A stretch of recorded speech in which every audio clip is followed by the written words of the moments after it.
Hi patrons, and thank you for being such. This is my first direct sending of a video to you. But what I'm doing here is in giving my talk at the House of Commons yesterday, I couldn't run the simulations of Minsky that I had because I was actually operating.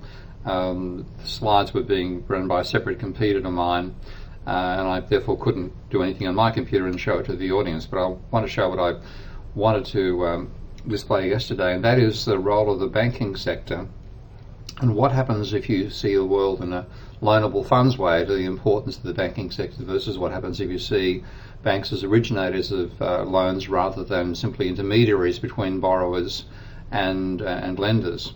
So this is a model which is built in my software package Minsky. It's one of the main reasons I built Minsky, is to be able to illustrate issues like this. And what I've done is take the purported model of banking that Krugman and Egerton have in one of their academic papers with the Quarterly Journal of Economics, where they allegedly try to show Minsky within a standard neoclassical modelling framework. And I took the model at the back of their appendix, which is allegedly a model of a bank, and made it a much more realistic model with financial flows in Minsky.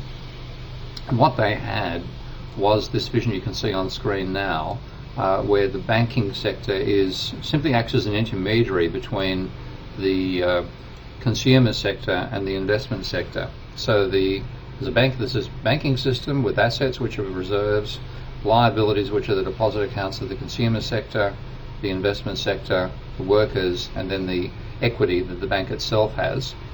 And lending is between the consumer sector and the investment sector, with repayment being between the investment sector and consumer sector, of course. The investment sector pays interest to the consumer sector, and then the consumer sector pays the banking sector a fee for introducing the two to arrange the loan.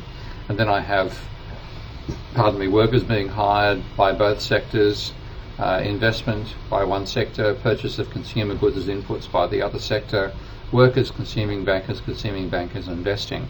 And they're all defined down on the canvas here for Minsky. Very simple definitions. So for example, I have the interest being paid by the investment sector to the consumer sector is equal to the level of outstanding debt multiplied by the rate of interest. That's quite simple. The bank fee is a percentage of the interest payments. I have the consumer sector consuming based on a time lag, the workers' consumption depending upon what their bank balances are, given the level of the rate at which they spend out of those accounts and so on. Those are all defined in this little area down here. So it's actually quite a simple model, but it lets me focus on what happens if you have the structure of the economy as the Neoclassicals allegedly is, where they have this idea of banks being simply intermediaries in lending, and that's what's shown here. And then I'm going to change it very simply to being the real world where banks originate loans. These two controls here let me change how fast lending occurs, and I've got it happening so that effectively lending, roughly speaking, doubles the amount of outstanding debt every 7 years if there's no other countervailing factors, and roughly speaking, repayment reduces the level of debt halves it every 9 years without any countervailing factors. And if I simulate this model, and you'll notice over in this side here I've got the number of years the simulation's been running for, and you can see that after about 10 years or so the GDP is flatlining at 200. This is in nominal terms. Growth rate is 0. The debt ratio is slowly reaching a stable level, which in this case is maxing out at about 45-50% of GDP, and changes in the level of debt have no impact upon the money supply. Now, if I now increase the rate of lending, so rather than doubling every 7 years, it roughly doubles every 5 years, notice the growth rate actually fell. The debt ratio is now rising. Now, I actually accelerate this by saying rather than loans, repayment halving outstanding loans every 9 years, let's say it halves every 30 years. Notice the growth rate drops again, but then recovers. The debt ratio is now becoming much higher. There's more debt in the economy than there is money, which is quite feasible. Happy to explain that if anybody wants to know why. And the debt ratio is now heading up towards, in this case, 130% of GDP. So we're getting into the range of the level of debt we actually see in the real economy. But those changes had no real impact upon the growth rate. In fact, the increase in lending reduced the growth rate. And now if I go to the other extreme where loans are being very, very low level of lending is occurring, so loans only effectively double every 30 years rather than every 5, notice the growth rate increases and the debt ratio is now falling. And I now have a dramatic increase in lending as well, the repayment of loans rather, another spike in the growth rate, but it then will fall back to being the same level of GDP as beforehand. The debt ratio has plunged. Impact on GDP? Trivial. So that described the real world. I'll go back to the initial situation now, 7 years and 9 years. You really could, in all honesty, ignore the level of debt in the economy and say it doesn't matter. That's the structural view that they have and why they ignore the level of debt. Now let's go to the real world. It doesn't take long for Minsky to do that. So I'm now going to look at the financial system from the point of view of the consumer sector. And this is currently showing the debt as an asset of the consumer sector. Now, okay, there is some lending between one sector and another, but the easiest way to illustrate just how dramatically different these two visions are is to delete this column of debt.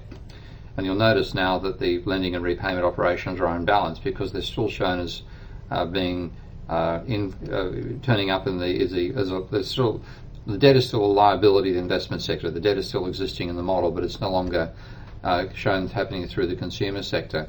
And I can delete these operations because whatever happens in terms of financial transfers don't happen between the consumer sector and the investment sector. They happen between the investment sector, which is the borrower, and the bank, which is the real lender.